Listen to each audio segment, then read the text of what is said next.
Good morning dear students.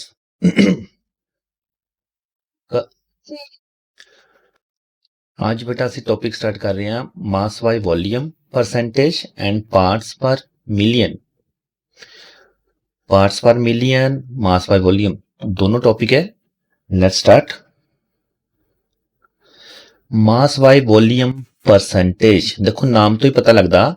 Mass by volume, मास मतलब जो salute लिया है सॉल्यूशन के अंदर, जो बाइनरी सॉल्यूशन है। बाइनरी सॉल्यूशन मतलब दो कंपोनेंट वाला सॉल्यूशन, एक सल्यूट है एक सॉल्वेंट है।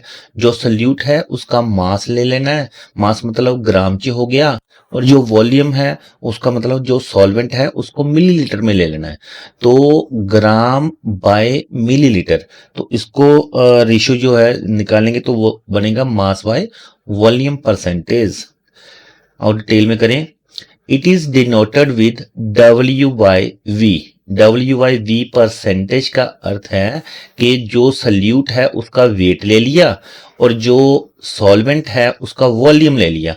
मतलब ग्राम में और मिलीलीटर में जो क्वांटिटी का रेशियो है उसको कहेंगे मास बाय वॉल्यूम परसेंटेज। ਇਹ ਉਸ ਵੇਲੇ ਹੋਏਗਾ ਜਦੋਂ ਸੋਲਿਡ ਨੂੰ ਅਸੀਂ ਲਿਕੁਇਡ ਦੇ ਅੰਦਰ ਡਿਸੋਲਵ ਕਰਾਂਗੇ, ਕਿਉਂਕਿ ਸੋਲਿਡ ਦਾ ਅਸੀਂ weight ਲੈਨੇ ਆ, ਲਿਕੁਇਡ ਨੂੰ ਅਸੀਂ ਮਿਲੀਲੀਟਰ ਜਾਂ ਲੀਟਰ ਵਿੱਚ ਮੇਜਰ ਕਰਦੇ ਆ। ਇਸ ਕਰਕੇ W/V percentage mass by volume percentage. Definition, the mass of salute in gram present in 100 millilitre solution.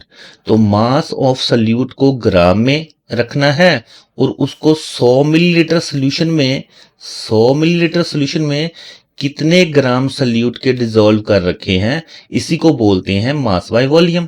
और it is the mass of salute dissolved in 100 millilitre of solution कि 100 millilitre solution ਅਸੀਂ ਲੈ ਲਿਆ, ਉਸ 100 ਮਿਲੀਲੀਟਰ ਸੋਲੂਸ਼ਨ ਦੇ ਵਿੱਚ ਮਾਸ ਕਿੰਨੇ ਗ੍ਰਾਮਾਂ ਵਿੱਚ ਹੈ, ਮਾਸ ਕਿੰਨੇ ग्राम है, तो उसਨੂੰ ਅਸੀਂ बोलते हैं mass by volume percentage. Formula study करते हैं तो मास बाय वॉल्यूम परसेंट का फॉर्मूला रहेगा कि mass of solute, mass mean gram चाहिए लेना, mass of solute divided by volume of solution. भी कितना मास है किन्ने वॉल्यूम सॉल्यूशन विच पाया जाता, और इसको मल्टीप्लाई 100 करना है क्योंकि परसेंटेज है। तो mass of solute divided by volume of solution into 100, तो इसको कहेंगे मास बाय वॉल्यूम परसेंटेज। क्वेश्चन थोड़ा और डिटेल समझने के लिए, किसी बोतल पर लिखा है 10% W/B। 10% W/B ज्यादा टिपिकल नहीं है, इस तो अंडरस्टूड है कि 10 ग्राम सल्यूट 100 मिलीलीटर सोल्यूशन के अंदर को लिया गया, कि 100 मिलीलीटर का सोल्यूशन लिया, उसमें से जो वेट ऑफ सल्यूट है वो 10 ग्राम है, ठीक है ना। तो what its mean, answer is 10 gram solute present in 100 millilitre of solution, that mean is 10% W/V। Calculate the mass of volume percentage of sodium hydroxide when 10 grams of sodium hydroxide is present in 100 millilitre solution के अंदर। Calculate करके दिखाओ sodium hydroxide का मास by volume percentage. तो sodium hydroxide एक chemical है, इसका मास by volume percentage calculate करना है, लेकिन गिवन है कि 10 ग्राम सोडियम हाइड्रोक्साइड दे दिया, ये केमिकल है जिससे साबुन बनेगा। तो ये 10 ग्राम सोडियम हाइड्रोक्साइड दे दिया और उसको 100 मिलीलीटर सोल्यूशन में डिसॉल्व करना। देखो बेटा, इसको कैलकुलेट क्या करना है, 10 ग्राम सोल्यूट है 100 मिलीलीटर सोल्यूशन के अंदर है, तो अंडरस्टूड है कि ये सोल्यूशन हो गया 10% sodium hydroxide mass by volume, ठीक है ना। 10% है, 10% इसका आंसर रहेगा। तो आंसर में देखते हैं, मास ऑफ सल्यूट गिवन है 10 ग्राम्स, और 10 ग्राम्स का मतलब अंडरस्टूड है कि 10% कैसे बनेगा, W/B, W मतलब 10% वेट ऑफ सल्यूट लिया और उसको 100 मिलीलीटर सोल्यूशन में डिसॉल्व करना है, ठीक है ना। तो वॉल्यूम ऑफ सोल्यूशन गिवन है 100 millilitre. Mass by volume percent of sodium hydroxide क्या निकल के आएगा, मास बाय वॉल्यूम परसेंटेज, तो वो आएगा मास of solute divided by volume of solution into 100 value put कर देने असी इस फार्मूले के अंदर। तो मास ऑफ सोल्यूट 10 ग्राम सीगा, ठीक है 10 ग्राम सीगा, और वॉल्यूम ऑफ सोल्यूशन जिहड़ा 100 मिलीलीटर सीगा इनटू 100 करके जो साडे कोल आंसर आएगा दैट इज 10। ओके, तो 10 ग्राम सोडियम हाइड्रोक्साइड का मतलब है 10% सोडियम हाइड्रोक्साइड। ये टॉपिक है पार्ट्स पर मिलियन। पार्ट्स पर million when solute is present in very small quantity traces, then it is convenient to express the concentration in ppm। ਜਦੋਂ ਅਸੀਂ ਕਿਸੇ ਬਹੁਤ ਜ਼ਿਆਦਾ dilute solution ਦੀ कैलकुलेशन करनी है, इस तरह का dilute जैसे कोई समंदर के अंदर पूरा समुद्र का कितना ज्यादा पानी है, उस इस पानी के अंदर जो कोई साल्ट कैलकुलेट करना है तो बहुत सोल्यूशन बड़ा सा डिल्यूट हो गया, तो उस वेले असी जिन्ने पहला पढ़े हुए W/B V/B W/W ਜਿਹੜੇ ਪਹਿਲੇ ਮੈਥਡ ਹੈ ਨਾ ਉਹਨਾਂ ਨੂੰ ਨਹੀਂ ਕਰਨਾ, ਅਸੀਂ ਫਿਰ ਉਹਨਾਂ ਦੀ ਕੈਲਕੂਲੇਸ਼ਨ ਪਾਰਟਸ ਪਰ ਮਿਲੀਅਨ ਦੇ ਅੰਦਰ ਕਰਦੇ ਹਾਂ। ਪਾਰਟਸ ਪਰ ਮਿਲੀਅਨ ਉਸ ਵੇਲੇ ਕੁਆਂਟੀਟੀ ਯੂਜ਼ ਕੀਤੀ ਜਾਂਦੀ ਆ ਜਦੋਂ ਕੋਈ ਸੋਲੂਸ਼ਨ ਬਹੁਤ ਜ਼ਿਆਦਾ ਡਿਲੀਟ ਹੋਵੇ, ਬਹੁਤ ਜ਼ਿਆਦਾ ਪਾਣੀ ਦੇ ਅੰਦਰ ਬਹੁਤ ਘੱਟ ਮਾਤਰਾ 'ਚ ਕੋਈ ਕੈਮੀਕਲ ਡਿਸੋਲਵ ਕੀਤਾ ਹੋਵੇ, ਤਾਂ ਉਸ ਵੇਲੇ ਅਸੀਂ ਕੁਆਂਟੀਟੀ ਯੂਜ਼ ਕਰਾਂਗੇ ਪਾਰਟਸ ਪਰ मिलियन। फॉर्मूला है पार्ट्स पर million, number of part of component जिसका पार्ट्स पर मिलियन कैलकुलेट करना है जिस केमिकल का, क्योंकि किसी सॉल्यूशन के अंदर बहुत सारे केमिकल हो सकते हैं, तो उसमें से जिस केमिकल का पीपीएम कैलकुलेट करना है उसके नंबर ऑफ पार्ट, उसके ओदे नंबर ओदे पार्ट कैलकुलेट करो किन्ने एटम है, वो सारे ਉੱਪਰ ਰੱਖੋ ਕੁਆਂਟੀਟੀ, ਔਰ ਰੇਸ਼ੋ ਦੇ ਵਿੱਚ ਨੀਚੇ ਜਿਹੜੇ ਹੈਗੇ ਆ ਉਸ ਸੋਲੂਸ਼ਨ 'ਚ ਜਿੰਨੇ ਵੀ ਬਾਕੀ ਕੰਪੋਨੈਂਟ ਹੈ ਉਹਨਾਂ ਸਾਰਿਆਂ ਨੂੰ ਪਲੱਸ ਕਰਕੇ ਸੋਲੂਸ਼ਨ ਦੇ ਨੀਚੇ ਰੱਖ ਦਿਓ। ਫਿਰ ਜਿਸ ਦਾ कैलकुलेटर करना है उसके पार्ट कंपोनेंट के ऊपर रखो, बाकी कंपोनेंट को प्लस करके नीचे रख देना है, और इसको मल्टीप्लाई करना है 10⁻⁶। 10⁻⁶ मतलब कि ये परसेंटेज नहीं निकाल रहे कि 100 से मल्टीप्लाई करना, ये पार्ट्स पर मिलियन, मिलियन के अंदर पार्ट निकाल रहे हैं कि 1 मिलियन हिस्सा लिया सी किसी सॉल्यूशन का, वो उसमें से जो कैलकुलेशन करना है केमिकल का वो कितने पार्ट मिल रहा है। जैसे असी जो असी अपना ब्लड काउंट कराने जाने हैं, किसी कैमिस्ट को असी जाने कि साडे सैल चेक करो, ਹੁਣ ਸੈੱਲ ਚੈੱਕ ਤਾਂ ਸਾਡੇ ਸੈੱਲ ਤਾਂ RBC WBC ਜਿਹੜੇ ਸੈੱਲ ਹੈ ਸਾਡੀ ਬੋਡੀ 'ਚ ਸਾਰੀ ਜਗ੍ਹਾ ਤੇ ਫੈਲੇ ਹੋਏ ਆ, ਤਾਂ ਸਾਰੀ ਬੋਡੀ ਦੇ ਸੈੱਲ ਥੋੜੀ ਨਾ ਉਹ ਕੈਲਕੂਲੇਟ ਕਰੇਗਾ, ਉਹ ਥੋੜਾ ਸਾ ਬਲੱਡ ਲੈਂਦਾ ਇੱਕ ਡ੍ਰੌਪ, ਔਰ ਇੱਕ ਡ੍ਰੌਪ ਦੇ ਵਿੱਚ ਮਾਈਕਰੋਸਕੋਪ ਦੇ ਅੰਦਰ ਉਸ ਨੂੰ ਜਦੋਂ ਦੇਖਦਾ ਹੈ ਤਾਂ ਮਾਈਕਰੋਸਕੋਪ ਦਾ ਉਹ ਹਿੱਸਾ ਜਿਹੜਾ ਕਿ ਉਸ ਨੂੰ ਦਿਖਾਈ ਦੇ ਰਿਹਾ, ਉਹ ਗੋਲ ਹਿੱਸਾ ਜੋ ਦਿਖਾਈ ਦੇ ਰਿਹਾ ਉਸ ਦੇ ਅੰਦਰ ਉਸ ਨੂੰ ਪਹਿਲਾਂ ਪਤਾ ਲੱਗ ਗਿਆ ਕਿ ਇਹਦੇ ਜੋ ਸੈੱਲ ਦਾ ਸਾਈਜ਼ ਹੈ ਇੰਨਾ ਛੋਟਾ ਹੈ ਕਿ ਇਸ ਹਿੱਸੇ ਵਿੱਚ 1 ਮਿਲੀਅਨ ਸੈੱਲ ਮੈਂ ਕਾਊਂਟ ਕਰ ਸਕਦਾ ਹਾਂ, 1 ਮਿਲੀਅਨ ਪਾਰਟਸ ਆ ਗਏ ਉਹਦੇ ਅੰਦਰ, ਤੇ 1 ਮਿਲੀਅਨ ਵਿੱਚੋਂ ਉਹ RBC ਚੈੱਕ ਕਰ ਲੈਂਦਾ ਕਿ ਇਸ ਦੇ ਅੰਦਰ RBC ਮੈਨੂੰ ਕਿੰਨੇ ਦਿਖਾਈ ਦੇ ਰਹੀ ਆ। ਮੰਨ ਲਓ 10 ਦਿਖਾਈ ਦੇ ਰਹੀ ਆ, ਉਹ ਕਹਿ ਦਿੰਦਾ ਵੀ ਉਹ ਹੋਣੇ ਤਾਂ ਚਾਹੀਦੇ ਆ ਵੀ 90, ਤੇਰੇ 10 ਦਿਖਾਈ ਦੇ ਰਹੀ ਆ, ਇਟ ਮੀਨਸ ਤੇਰੇ ਸੈੱਲ 80 ਘੱਟ ਹੈ, ठीक है ना। तो ये भी इसी तरीके नाल है, पार्ट्स पर मिलियन का अर्थ है कि बहुत बड़ी कोई रेशो असी कैलकुलेट करनी है मिलियन के अंदर, तो किसी बहुत ज़्यादा डिल्यूट सोल्यूशन के विचों जिस कंपोनेंट के पार्ट पर मिलियन कैलकुलेट करने हैं उसके नंबर कैलकुलेट करके ऊपर रखो रेशो, डिवाइडेड बाय उथे जिन्ने भी बाकी कंपोनेंट है उसका डिवाइडेड नीचे रखो प्लस करके इनटू 10⁻6 करो, तो जो आंसर निकल के आएगा वो पीपीएम। जो इसका तुसी न्यूमेरिकल सॉल्व करोगे तुहानू ये गिवन होएगा कि कोई पार्ट है कोई पार्ट 10 हिस्से है या 100 है, उसका एक सोल्यूशन के अंदर 1000 यूनिट के अंदर 100 पार्ट मिक्स किए आ, तो उसका पीपीएम कैलकुलेट करो, तो 100 ਨੂੰ ऊपर रखांगे 1000 ਨੂੰ नीचे रखांगे, जो कैलकुलेशन सानू दी होगी 10⁻6 ना मल्टीप्लाई करांगे तो जो आंसर साडे को निकल के आएगा वो होएगा पीपीएम। जो न्यूमेरिकल करांगे इसनू असीं होर भी डिटेल दे नाल उस वेले कर लांगे। ओके, पार्ट्स पर मिलियन नू थोड़ा होर डिटेल नाल करदे असीं कित्थे कैलकुलेट करदे हां। Concentration of dissolved oxygen in a sea water can be expressed in ppm. जिस तरह समंदर का जो पानी है उसके अंदर कितना ऑक्सीजन डिसॉल्व है, तो सारे समंदर को थोड़ी ना मेजर करना, असी एक मिलियन हिस्सा थोड़ा सा हिस्सा ले लिया, ਉਹਦੇ अंदर ऑक्सीजन चेक कर ली, तो ਅਸੀਂ सारे समुद्र की कैलकुलेशन करके दिखा देंगे कि सारे समुद्र के अंदर इतना पीपीएम ऑक्सीजन जो है ना वो डिसॉल्व है। Then concentration of pollutant in water और एटमॉस्फेयर, वातावरण में और पानी में पोल्यूटेंट जो पोल्यूशन काज करने वाले जो केमिकल है उसको पोल्यूटेंट बोल रहे हैं। तो concentration of pollutant in water और atmosphere can be expressed in ppm। Okay, तो बहुत सारा देखो गंदा पानी है, उसके अंदर पोल्यूटेंट गंदा किसने किया, कौन से केमिकल ने इतने सारे पानी को गंदा किया, उसकी कैलकुलेशन करनी है। तो वो करेंगे हम पोल्यूटेंट की कैलकुलेशन ppm में। क्वेश्चन है इसको और डिटेल से समझने के लिए कि fluoride ion, explain the importance of fluoride ion in water and any other use. Fluoride ion के एक एक नंबर वाले MCQ क्वेश्चन बहुत सारे आ जाते हैं बेटा। तो देखो ये वाले पार्ट्स पर मिलियन, ਕਹਿੰਦੇ ਅਸੀਂ 1 ਮਿਲੀਅਨ ਪਾਣੀ ਦੇ ਹਿੱਸੇ ਨੂੰ ਅਗਰ ਕੈਲਕੂਲੇਟ ਕਰੀਏ ਤਾਂ ਉਹਦੇ ਵਿੱਚ ਕੋਈ ਇੱਕ ਹਿੱਸਾ ਫਲੋਰਾਈਡ ਦਾ ਸਾਨੂੰ ਮਿਲ ਗਿਆ ਤੇ ਉਹ ਹੋ ਗਿਆ 1 ppm ਫਲੋਰਾਈਡ।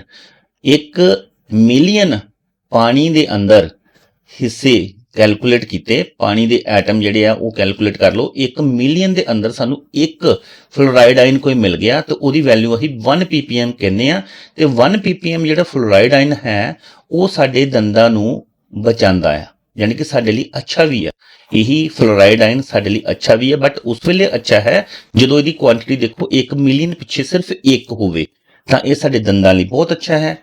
दैन अगर ये 1.5 वैल्यू तक चला जाता है, ਉਹਦੀ कैलकुलेशन फ्लोराइड की 1.5 ppm चली जाती है तो साडे दंदां नूं थोड़ा खराब करन लग जाएगा, ठीक है ना, पीलापन जमन लग जाएगा साडे दंदां दे अंदर। अगर साडे पानी दे अंदर फ्लोराइड आयन का कंसंट्रेशन 1.5 ppm है तो इस तो ऊपर 1.5 ppm तो उत्ते अगर कंसंट्रेशन चली जाती है तो साडे लिए जहर बन जाएगा, ठीक है ना, वो साडे लिए खतरनाक होएगा। तो यही देखो फ्लोराइड आयन सीगा जिहड़ा कि साडे दंदां नूं बचा भी रहा सी, बट उस वेले बचा रहा सी जदों उसकी रिक्वायर्ड कंसंट्रेशन सीगी कि 1 मिलियन पिछे एक, ते उही फ्लोराइड आयन जिहड़ा है साडे दंदां नूं खराब भी कर रहा है, ते उही फ्लोराइड आयन जिहड़े आ साडे लिए जहर दा भी काम कर सकदे जिहदी उहदी कंसंट्रेशन वध जावे। तो ईवन फ्लोराइड आयन तो असी एक पॉइजन भी तैयार करते हैं, दैट इज सोडियम फ्लोराइड। तो ये सोडियम फ्लोराइड एक पॉइजन है जो कि रैट पॉइजन है। रैट पॉइजन मतलब असी इत्थे कोई और कैमिकल यूज करके रैट पॉइजन चूहे नूं मारन दे लई कोई होर जहर क्यों नहीं बनाया, क्योंकि होर जहर इंसानां लई भी खतरनाक हो सकते सीगे, किसी और बड़े एनिमल के लिए भी खतरनाक हो सकते सीगे। तो रैट पॉइजन के लिए असी बना दिता, थोड़ी सी कंसंट्रेशन फ्लोराइड आयन दी वधा के एक कैमिकल बनाया सोडियम फ्लोराइड, तो जिहड़ा कि सिर्फ चूहे दे उत्ते ही काम करेगा। ओके, तो fluoride ion as a poison भी असी यूज कर सकते हैं। MCQ questions, water pollution can be measured in, water pollution can be measured in. तो वाटर पोल्यूशन असी हुणे स्टडी करा सीगा कि उसनू असी मेजर करते हैं ppm दे अंदर, ppm। इस तरह के बहुत सारे MCQ क्वेश्चन है लैसन कंप्लीट होने तो बाद असी सारे जने फिर करांगे। नैक्सट टर्म है साडी मोल फ्रैक्शन। जो मोल फ्रैक्शन है बेटा ये इस लैसन दी मतलब इस अज के टॉपिक का लास्ट पार्ट है, तो असी फिर कल होर टॉपिक करेंगे। ये मोल फ्रैक्शन नू बड़ी ही कंसंट्रेशन नाल असी समझना, क्योंकि साडे पेपरां दे अंदर ये मोल फ्रैक्शन दे बहुत सारे नूमैरिकल हुंदे आ, ते मैं इस टॉपिक दे विच तुहाडे नाल 2-3 नूमैरिकल भी शेयर करांगा। मोल फ्रैक्शन, ठीक है जी। तो मोल फ्रैक्शन नाम तो ही क्लियर होगा कि सानू किसी एटम का नंबर ऑफ मोल कैलकुलेट करना पड़ेगा, तो मोल फ्रैक्शन फिर उसका हिस्सा निकालना पड़ेगा, उसको बोल रहे हैं मोल फ्रैक्शन। समझते हैं इसनू, it is denoted by capital X। इसनू असी X ना डिनोट करते हैं मोल फ्रैक्शन नू। देन डेफिनेशन है इसका, the ratio of number of mole of one component. Ratio मतलब डिवाइड करना है, एक मोल दा कंपोनेंट, कोई एक मोल दा कंपोनेंट का डिवाइड करना है किहदे नाल, ਉਹਦੇ ਵਿੱਚ ਪ੍ਰੈਜੈਂਟ सारे मोल ਦੇ ਨਾਲ। मतलब कि ਅਸੀਂ कोई सोल्यूशन तैयार करा, उस सोल्यूशन के अंदर मान लो 5 केमिकल है, तो 5 केमिकल ਦੇ नंबर ऑफ मोल निकाल लो। पहला ਤਾਂ ਅਸੀਂ मोल निकालना भी सीखांगे ਅੱਜ। तो मोल निकाल लो, ਅਸੀਂ 5 ਦੇ 5 केमिकल ਦਾ मोल निकाल लिया। और उन्हां विचों सानू कहा गया किसी एक कैमिकल का मोल फ्रैक्शन निकाल के दिखाओ।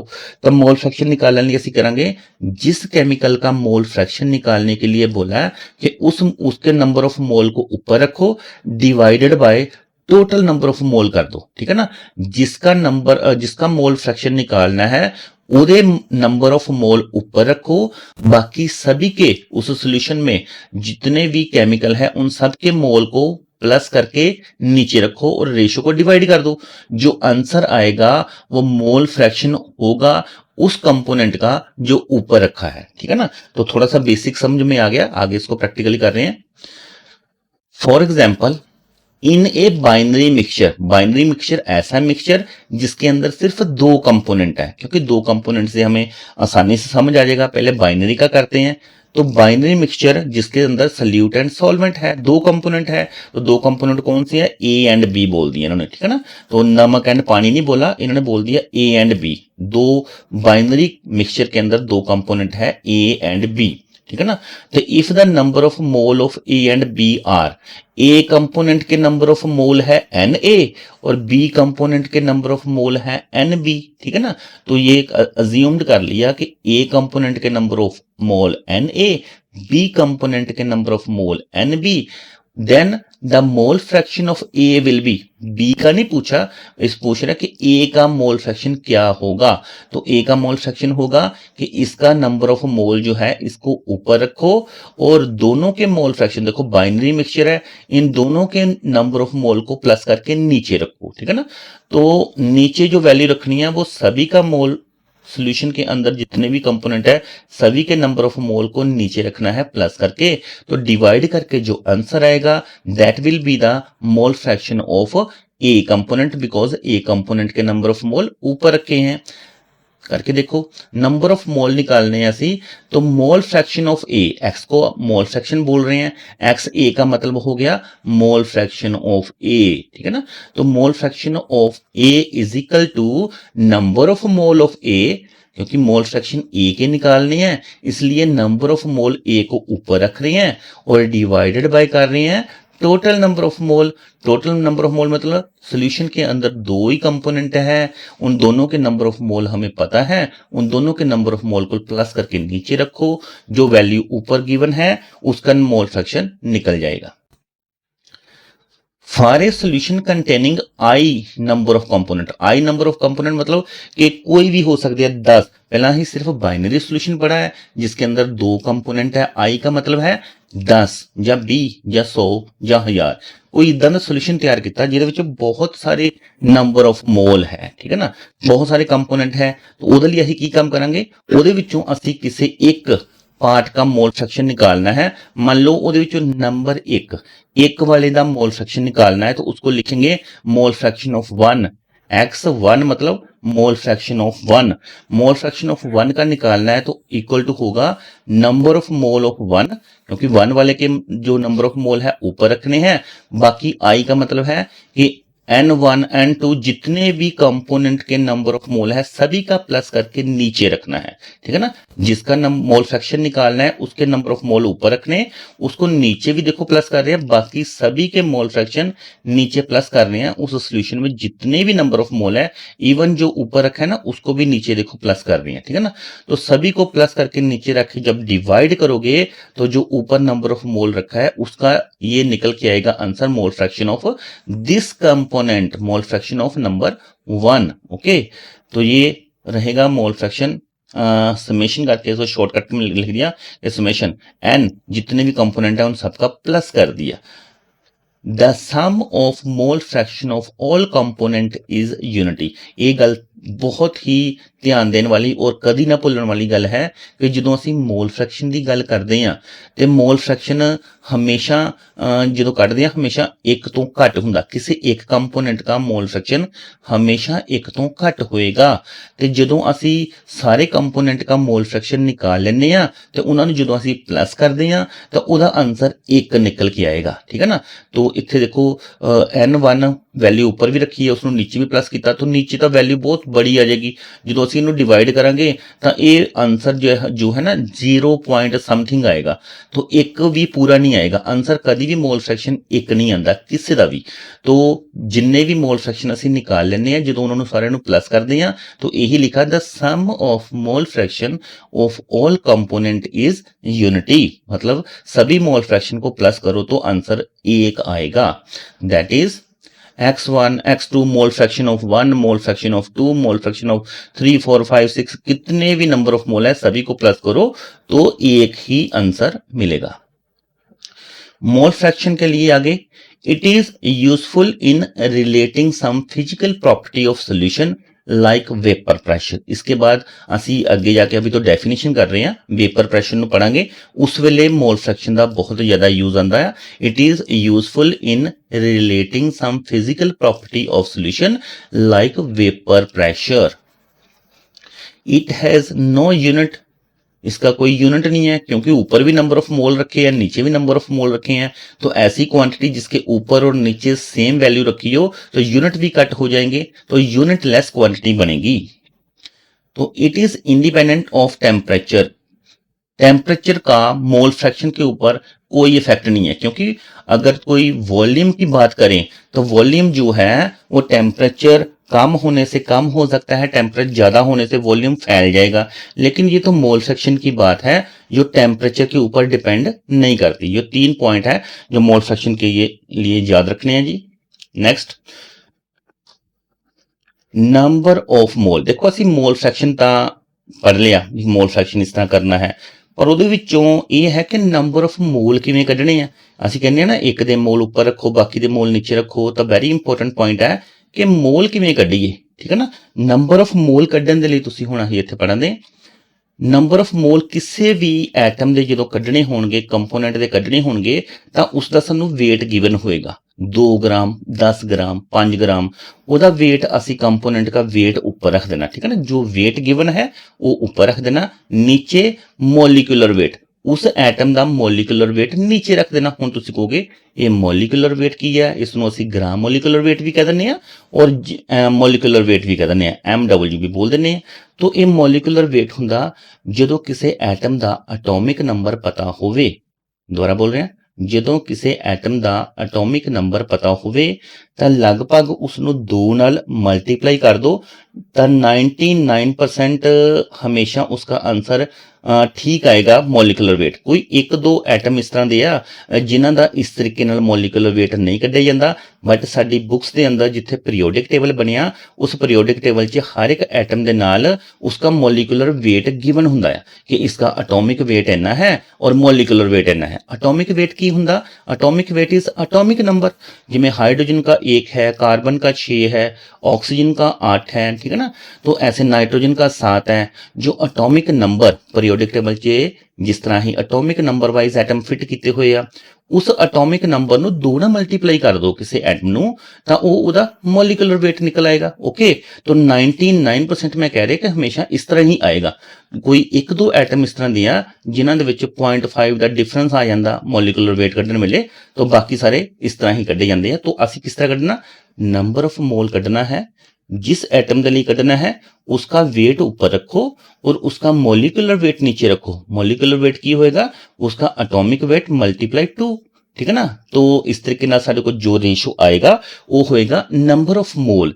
ये तां असीं नंबर ऑफ मोल कढ़ रहे हैं क्योंकि नंबर ऑफ मोल पता होएगा तो ही असीं मोलिकुलर वेट कढ़ सकते ओ सॉरी नंबर मोल फ्रैक्शन कढ़ सकते हैं ना।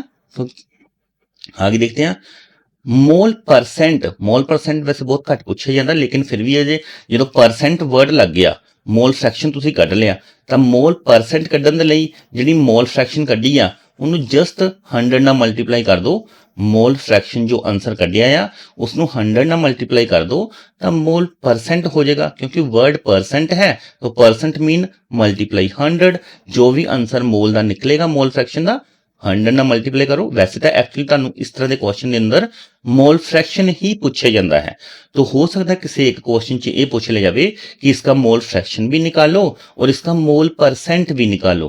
तो मोल परसेंट निकालने लिए जो मोल फ्रैक्शन होएगा उसनू 100 ਨਾਲ मल्टीप्लाई करांगे तो आंसर आ जाएगा मोल परसेंट। होर डिटेल ना देखते हैं बिकॉज वेरी इंपॉर्टेंट टॉपिक है, इसलिए कुछ मैं न्यूमेरिकल रखे है बेटा। तो ये देखते हैं, calculate the mole fraction of sulphuric acid. Okay, calculate the mole fraction of sulphuric acid, H2SO4 sulphuric acid, इसका मोल फ्रैक्शन निकालना है सॉल्यूशन के अंदर जो है 98% सल्फ्यूरिक एसिड बाय मास। देखो लिखा है 98% सल्फ्यूरिक एसिड, इसਨੂੰ देख के डरना नहीं, इसਨੂੰ समझो, ਹੁਣ तक ਅਸੀਂ बहुत कुछ पढ़ लिया कि 98% सल्फ्यूरिक एसिड बाय मास। मास मतलब ग्राम च वेट, मास किसका ग्राम वेट, सल्फ्यूरिक एसिड का। 98% मतलब कि 100 पीछे 98% तो सल्फ्यूरिक एसिड है, 2% कुछ होर होएगा, ठीक है ना।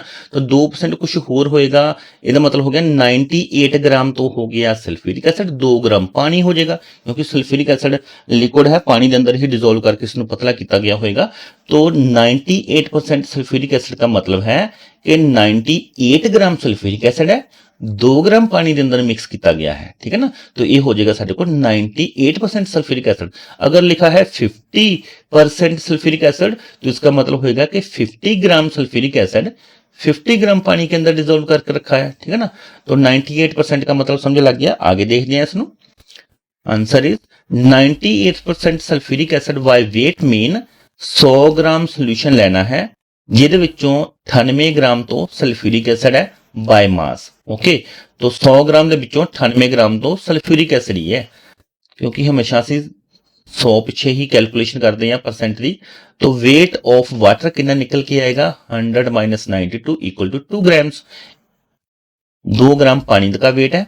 Okay, number of mole of sulphuric acid. ਹੁਣ ਦੇਖੋ ਸਾਡੇ ਕੋਲ ਦੋ ਕੰਪੋਨੈਂਟ ਆ, ਜਿਹੜਾ ਇਹ 98% सल्फ्यूरिक एसिड है ना, ਇਹਦੇ ਵਿੱਚ ਦੋ ਕੰਪੋਨੈਂਟ ਆ, ਇਹ ਇੱਕ ਸੋਲੂਸ਼ਨ ਹੀ ਬਣ ਗਿਆ। ਇੱਕ ਕੰਪੋਨੈਂਟ ਪਾਣੀ ਹੈ, ਇੱਕ ਕੰਪੋਨੈਂਟ सल्फ्यूरिक एसिड है। तो बाइनरी सॉल्यूशन बन गया ਸਾਡੇ ਕੋਲ ਇਹ वाला 98% सल्फ्यूरिक एसिड। बाइनरी सॉल्यूशन है पानी और सल्फ्यूरिक एसिड का मिक्सचर है, ਜਿਹਦੇ ਵਿੱਚੋਂ 98 ग्राम तो हो गया सल्फ्यूरिक एसिड, 2 ग्राम हो गया पानी, ठीक है। देखो ਸਾਨੂੰ वेट पता लग गया। तो जो ਅਸੀਂ नंबर ऑफ मोल ਕੱਢਣੇ ਆ, ਉਹ ਅਸੀਂ ਹੁਣੇ ਸਿੱਖਿਆ ਕਿ मोल ਕੱਢਣ ਦੇ ਲਈ ਜਿਵੇਂ ਕਿ ਸਲਫਿਊਰਿਕ ਐਸਿਡ ਦੇ मोल ਕੱਢਣੇ ਆ ਤੇ ਇਹ ਹੋਏਗਾ weight by molecular weight। ਅਸੀਂ ਹੁਣੇ पढ़िया ਸੀਗਾ कि सल्फ्यूरिक एसिड का नंबर ऑफ मोल ਕੱਢਣਾ, सल्फ्यूरिक एसिड का वेट ऊपर रखो, मोलिकुलर वेट नीचे रखो। ओके, अभी देखते हैं क्या आगे कि वेट तो है 98, ठीक है जी, 98 ग्राम है वेट, क्योंकि 98% है ना, तो 98 ग्राम है वेट, तो ऊपर रख लिया। नीचे इन्होंने नीचे भी 98 लिख दिया। 98 का मतलब कि इसका मोलिकुलर वेट 98 आया। निकालते हैं ये मोलिकुलर वेट 98 कैसे आया। देखो सल्फ्यूरिक एसिड के अंदर कौन कौन से आइटम है, H2SO4। ओके, हाइड्रोजन 2 है, सल्फर 1 है, ऑक्सीजन 4 है। तो मैं ये कह रहा सी कि एटॉमिक नंबर ਨੂੰ 2 ਨਾਲ ਮਲਟੀਪਲਾਈ ਕਰੋ ਨਾ ਤਾਂ ਸਾਡੇ ਕੋਲ ਮੋਲੀਕੂਲਰ weight ਆ ਜਾਂਦਾ। ਕੱਲੇ ਕੱਲੇ ਐਟਮ ਦਾ एटॉमिक नंबर 2 ਨਾਲ मल्टीप्लाई करके प्लस करना है, वो 98 आएगा। कैसे आएगा, जो हाइड्रोजन है इसका एटॉमिक नंबर जो है ना, इसका एक्सेप्शन है, इसका 1 मान के चलो, ठीक है ना, 1। कभी भी इसको 2 से मल्टीप्लाई नहीं करना हाइड्रोजन को, ओनली अगर ये 2 है तो इसका मतलब हो गया 2 × 1, क्योंकि हाइड्रोजन का वैल्यू मोलिकुलर वेट 1 कैलकुलेट करना है। 2 × 1 = 2, ਇੱਥੇ ਤਾਂ 2 ਹੀ ਆ ਗਿਆ, क्योंकि एक हाइड्रोजन का मोलिकुलर वेट 1 ही ਹੁੰਦਾ है। तो इस करके 1 + 1 2 हाइड्रोजन है तो 2 ਦਾ मोलिकुलर वेट 2 आएगा, 2 1 आ गया। सल्फर ਦਾ एटॉमिक नंबर ਹੁੰਦਾ 16, 16 × 2 32, ठीक है ना।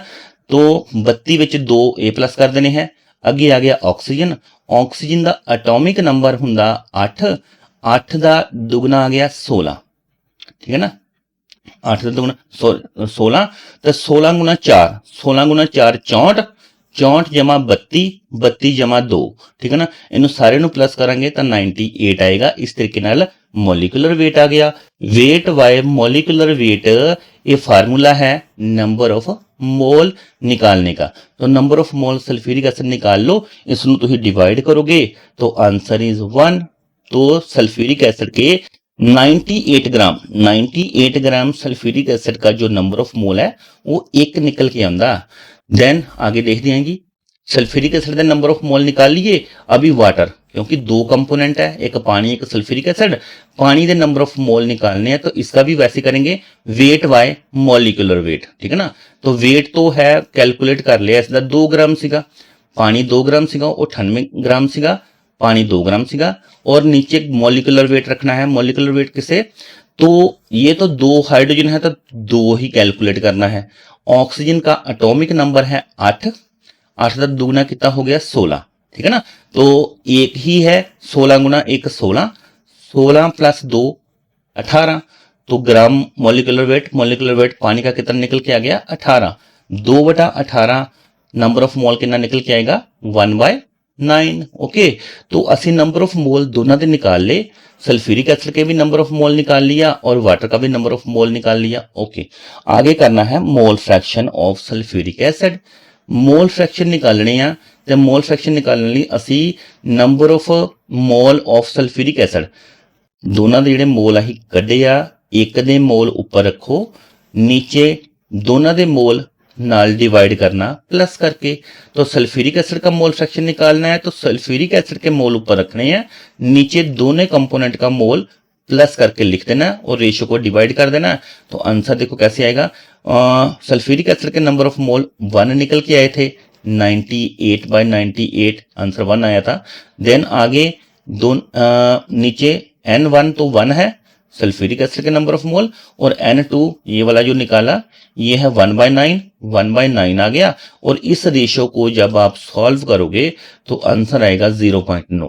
ठीक है जी, तो इसको सॉल्व कर लेना। 0.9 मतलब कि मोल फ्रैक्शन ऑफ सल्फ्यूरिक एसिड वो आ गया 0.9, मतलब 98% सल्फ्यूरिक एसिड का मोल फ्रैक्शन निकल के आ रहा है 0.9। ओके, देखो एक कंपोनेंट का मोल फ्रैक्शन आ गया, दूसरे का निकालना है वाटर का।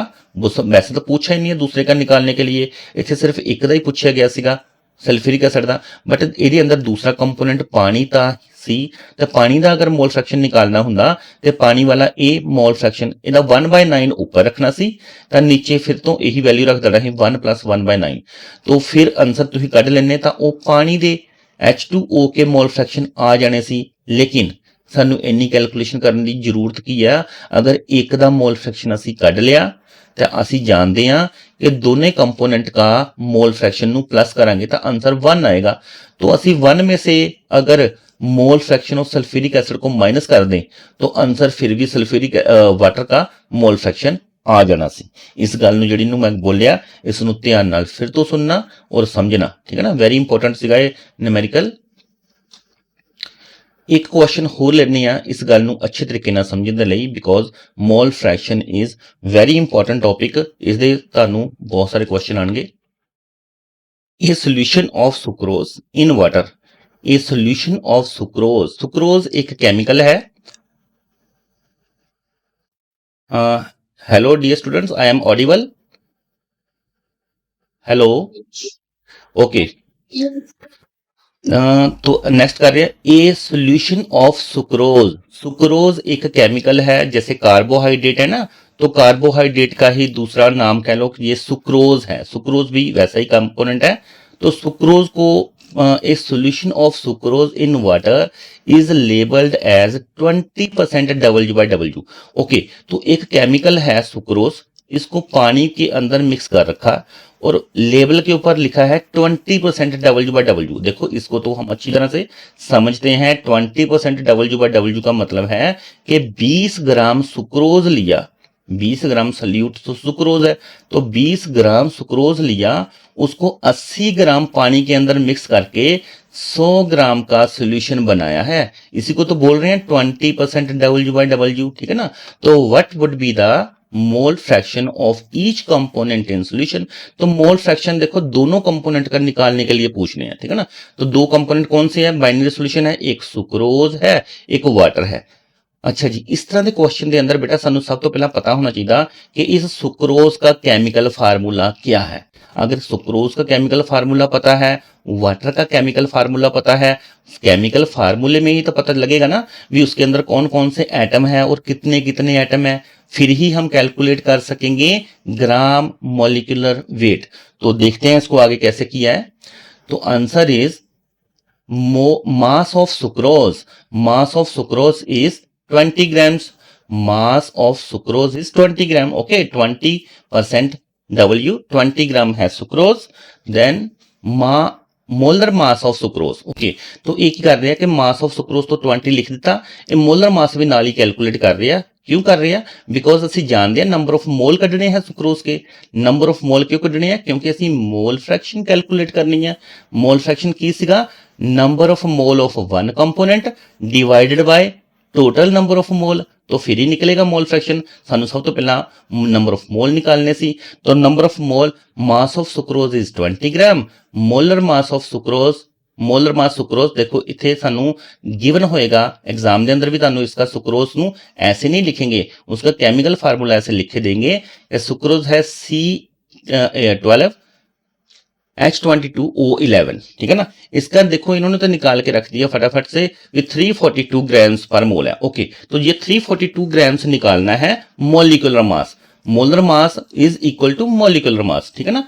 कैसे निकालना है? ऐसे करना है, कार्बन का एटॉमिक नंबर है 6, लेकिन उसको डबल किया तो हो गया 12, क्योंकि मॉलिक्यूलर मास निकालना है ना। तो कार्बन का एटॉमिक नंबर है 6, डबल किया तो हो गया 12। 12 ਨੂੰ 12 ਨਾਲ ਮਲਟੀਪਲਾਈ ਕਰੋ, साइड ਤੇ ਰੱਖ ਦੋ, 144 ਆ ਗਿਆ। ਇੱਥੇ H22 ਹਾਈਡਰੋਜਨ ਜਿੰਨੇ ਹੋਇਆ ਕਰਦੇ ਆ ਉਹਨਾਂ ਵਿੱਚ ਕੁਝ ਵੀ ਮਲਟੀਪलाई नहीं करना, वो एज इट ही प्लस कर देना। H22 है तो 144 में से प्लस करो 22। ओके, ये भी हो गया। ऑक्सीजन का एटॉमिक नंबर है 8, 8 को 2 से मल्टीप्लाई करो, डबल करो 8 का, तो एटॉमिक नंबर 8 है, 8 का डबल करांगे, पहला मॉलिक्यूलर मास निकालेंगे, 16 आएगा। और 16 ਨੂੰ 11 ਨਾਲ मल्टीप्लाई करो, 16 ਨੂੰ 11 ਨਾਲ मल्टीप्लाई करके जो आंसर आएगा ਉਹਨੂੰ 144 और 22 ਨਾਲ प्लस करो, तो फिर निकल के आएगा मोलर मास ऑफ सुक्रोज, जो मोलिकुलर मास है sucrose that will be equal to 342 grams. Okay, तो इस तरीके ਨਾਲ ਅਸੀਂ ਕਿਸੇ ਫਾਰਮੂਲੇ ਤੋਂ ਮੋਲੀਕੂਲਰ ਮਾਸ ਨੂੰ ਕੈਲਕੂਲੇਟ ਕਰ ਸਕਦੇ ਹਾਂ। ਦੈਨ ਆਗੇ मास ऑफ वाटर सॉल्वेंट, क्योंकि सुक्रोज ਨੂੰ ਅਸੀਂ पानी के अंदर डिजोल्व कर रखा है, तो दो कंपोनेंट ही है, एक सुक्रोज है एक वाटर है। तो सॉल्वेंट जो वाटर है that is 100 mass of solvent. Solvent निकालना है तो मतलब 100 का तो सोल्यूशन सीगा, 20 को माइनस किया तो 80 ग्राम्स। तो इसका मतलब ही तो यही था ना, 20% W/W का मतलब है कि 20 ग्राम सल्यूट लिया, 80 ग्राम सॉल्वेंट के अंदर मिक्स करके 100 ग्राम का सोल्यूशन बनाना है, ठीक है ना।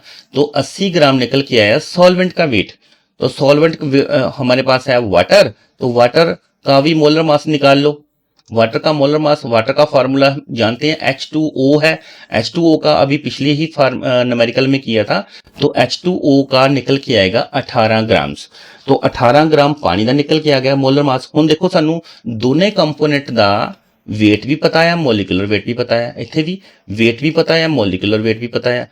तो wait by molecular wait mole of sucrose निकलेगा, इत्थे wait by molecular wait number of mole of water निकल जाएगा। दोनों के नंबर ऑफ मोल पहला सानू कढ़ने पैणगे। तो नंबर ऑफ मोल देखो, असी नंबर ऑफ मोल च एन लिखते हैं, n sucrose, number of mole of sucrose, number of mole of sucrose is 20/342 equal to this one. Okay, तो इसमें पॉइंट चाहे कर लिया 0.0585। तो इस तरीके नाल number of mole of sucrose आ गया। तो number of mole of water निकालांगे तो ये भी वेट बाय मॉलिक्यूलर वेट निकल के आएगा कुछ answer, this one is 4.45। Okay, दोनों के नंबर ऑफ मोल अही कढ़ ले। हुण असी रह गया मोल फ्रैक्शन निकालना है। मोल फ्रैक्शन किसका निकालना है? What would be the mole fraction of each component, दोनों कंपोनेंट का निकालना है। तो करन तो पहला असी थ्योरेटिकली गल करते हैं कि जो सानू दोने कंपोनेंट का नंबर ऑफ मोल पता होवे, जिसका भी मोल फ्रैक्शन निकालना है उहदे नंबर ऑफ मोल नू ऊपर रखो, प्लस करके दोनों कंपोनेंट का मोल नू नीचे डिवाइड कर दो, तो उस कंपोनेंट का मोल फ्रैक्शन निकल के आएगा जो ऊपर नंबर ऑफ मोल रखे हैं। तो पहले इसके लिए काम कर लो, बाद में इसके लिए काम कर लो, तो सेम दोनों का हो जाएगा, मोल फ्रैक्शन निकल आएगा। लेकिन अगर बाइनरी सॉल्यूशन है, दो कंपोनेंट वाला सॉल्यूशन है, एक का मोल फ्रैक्शन निकाल लिया तो दूसरे की कैलकुलेशन नहीं करना है। दूसरे को आंसर निकालने के लिए एक में से पहले वाला आंसर माइनस कर दो, because mole fraction of each component 1 से कम रहेगा और मोल फ्रैक्शन को प्लस करने से आंसर 1 आएगा। करते हैं जी आगे। तो टोटल नंबर ऑफ मोल निकाल के इन्होंने दिखाया, टोटल नंबर ऑफ मोल अगर ਅਸੀਂ प्लस करांगे sucrose and water that will be equal to 4.5। Okay, ਇਹਦੀ ਜ਼ਰੂਰਤ ਪੈਣੀ ਹੈ ਸਾਨੂੰ। 4.5 दोनों ना प्लस करके निकाल लिया। सुक्रोज का मोल फ्रैक्शन, अभी mole fraction x is equal to mole fraction of sucrose, number of mole of sucrose divided by total number of mole. तो answer is this one. Okay, तो मोल फ्रैक्शन सुक्रोज का निकल के आ गया जी। इसी तरीके नाल मोल फ्रैक्शन ऑफ वाटर सॉल्व करके निकालना है तो ऐसे करके सॉल्व निकाल लो जी। अगर नहीं ऐसे करके सॉल्व निकालना तो एक में से पहले आंसर को माइनस करो, 1 माइनस दिस मोल फ्रैक्शन, तो ये आंसर अपने आप आ जाएगा। क्योंकि दोनों का मोल फ्रैक्शन का बाइनरी सॉल्यूशन, ऐसा सॉल्यूशन जो बाइनरी होए, जिसके अंदर दो कंपोनेंट होए, उसके दोनों का मोल फ्रैक्शन का जो प्लस है ना, उसका आंसर 1 आएगा। एक क्वेश्चन और लेते हैं बेटा, वेरी इंपॉर्टेंट टॉपिक है अपना मोल फ्रैक्शन। इसमें से बहुत सारे न्यूमेरिकल आएंगे आपको, 4 न्यूमेरिकल तो 1 नंबर वाले एमसीक्यू आने हैं। तो अगर मोल फ्रैक्शन को डिटेल में करा है तो आराम से करोगे आप। Calculate the mole fraction of benzene, mole fraction benzene का कैलकुलेट करना है in a solution containing 30% by mass carbon tetrachloride. Okay, 30% carbon tetrachloride. Okay, तो देखो 30% का सोल्यूशन का मतलब mass of solution, mass of ਜਿਹੜਾ सोल्यूशन बनेगा वो तो 100 ग्राम बनेगा जी। ठीक है जी। ਉਹਦੇ ਵਿੱਚੋਂ कार्बन टेट्राक्लोराइड ਜਿਹੜਾ है वो है 70 ग्राम्स। देखो ये कह रहे ना calculate mole fraction of benzene. Benzene क्या है? C6H6। ठीक है ना। तो C6H6 बेंजीन का formula, carbon tetrachloride CCl4 carbon tetrachloride का फार्मूला आ गया। अभी क्या लिखा है कि calculate the mole fraction of benzene, mole fraction only benzene का निकालना है सॉल्यूशन के अंदर। उसके अंदर क्या है? कंटेनिंग 30% बाय मास। क्या है 30% बाय मास? 30% बेंजीन है, 30% benzene by mass in carbon tetrachloride. 30% benzene mix की है कार्बन टेट्राक्लोराइड से। Calculate mole fraction of benzene in a solution containing 30% by mass in carbon tetrachloride. Last numerical है बेटा, mass of solution is 100 gram, mass of carbon, mass of solution 100 gram, mass of carbon tetrachloride 70 grams. Okay, तो next देखते हैं इसको। Mass of benzene, ये C6H6 है benzene, benzene को निकालेंगे तो वो 30 ग्राम्स है, कार्बन टेट्राक्लोराइड 70 ग्राम, बेंजीन है 30 ग्राम। देखो सानू जो इन्हां दा वेट पता लग गया, हुण वेट पता लग गया, मॉलिक्यूलर वेट ने डिवाइड करके नंबर ऑफ मोल निकालने है, वेट बाय मॉलिक्यूलर वेट। हुण वेट बाय मॉलिक्यूलर वेट, आगे molecular weight carbon tetrachloride, molecular weight निकालना है तो देखो कार्बन और chloride, C atomic number 6 double किया तो हो गया 12, 12 आ गया एक कार्बन का मॉलिक्यूलर वेट, और क्लोराइड का कितना है जी? क्लोराइड का एटॉमिक नंबर है 17, लेकिन क्लोराइड का जो मॉलिक्यूलर वेट है वो 35.5 निकल के आएगा, 35.5। इसलिए मैंने बोला ना भी सारे एटम का मॉलिक्यूलर वेट एटॉमिक नंबर ਨੂੰ डबल करके नहीं आएगा। 99% एटम का जो मॉलिक्यूलर वेट है एटॉमिक नंबर ਨੂੰ डबल करके आ जाएगा। सिर्फ एक क्लोराइड है, इसका देखो एटॉमिक नंबर तो 17 है लेकिन मॉलिक्यूलर वेट आएगा 35.5। ओके, तो ये कांस्टेंट होते हैं, जो मॉलिक्यूलर वेट है वो वही रखने हैं। तो इन दोनों को अगर प्लस करो, 35.5 को 4 से मल्टीप्लाई करना और 12 से प्लस करना और आंसर आएगा 154। तो molecular weight of benzene, benzene है C6H6, कार्बन 6, हाइड्रोजन 6, हाइड्रोजन 6 तो 6 रहेंगे, लेकिन कार्बन का डबल किया, एक कार्बन का एटॉमिक नंबर होता है 6, 6 का डबल किया तो हो गया 12, 12 को 6 से मल्टीप्लाई करना, 12 गुना 6 जमा 6, तो ये हो जाएगा बेंजीन का मॉलिक्यूलर वेट दैट इज 78। हुण देखो वेट भी पता लग गया सानू कार्बन टेट्राक्लोराइड, और इसका मॉलिक्यूलर वेट भी पता लग गया, बेंजीन का वेट भी पता लग गया और बेंजीन का मॉलिक्यूलर वेट भी पता लग गया। और इस तरीके नाल असी नंबर ऑफ मोल निकाल लांगे। मोल कैसे निकालना? Mass by molecular mass.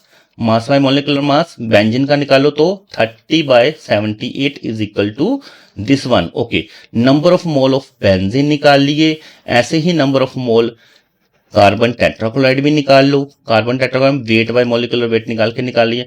Number of मोल सानू कैलकुलेट हो गए। हुण की है जस्ट असी मोल फ्रैक्शन ही निकालनी है, तो मोल फ्रैक्शन किसका निकालना है? मोल फ्रैक्शन ऑफ बेंजीन। तो बेंजीन के नंबर ऑफ मोल को ऊपर रखो, divided by total number of मोल से इसको डिवाइड कर दो, दिस वन प्लस करके नीचे रखना है। तो आगे देखो, मोल फ्रैक्शन ऑफ बेंजीन, तो number of mole of benzene divided by number of mole of benzene plus carbon tetrachloride. Answer is this one. तो mole fraction of benzene is equal to this one. Okay, तो समझे लगा बेटा mole fraction कुछ? Hello, हाँ जी बेटा, हाँ थोड़ा मोल फ्रैक्शन थोड़ा टिपिकल लगा जो, लेकिन 3-4 ਨੁਮੈਰੀਕਲ ਕਰੇ ਆ ਬੇਟਾ, ਤੇ 3-4 ਨੁਮੈਰੀਕਲ ਨੂੰ ਨਾ ਤੁਸੀਂ ਦੁਬਾਰਾ ਤੋਂ ਸੁਣਨਾ, ਬਿਕੋਜ਼ ਇਹ ਤਿੰਨੇ ਨੁਮੈਰੀਕਲ ਵੀ ਇੰਪੋਰਟੈਂਟ ਸੀਗਾ और एक topic very very important topic है। तुसी मोल फ्रैक्शन किसी कंपोनेंट का कैसे निकालना है, इसकी कैलकुलेशन अगर आपको समझ आ गया ना, तो इस लेसन में आपके 3-4 नंबर बन गए, क्योंकि एक एक नंबर वाले क्वेश्चन इस मोल फ्रैक्शन में से आने हैं। ठीक है, तो इसको अच्छी तरह से देख लेना। ओके, आज का लेसन यहीं क्लोज कर रहे हैं बेटा, तो शाम को फिर देखेंगे। तो आप करो, अपने आप को लीव करो। Okay, thank you.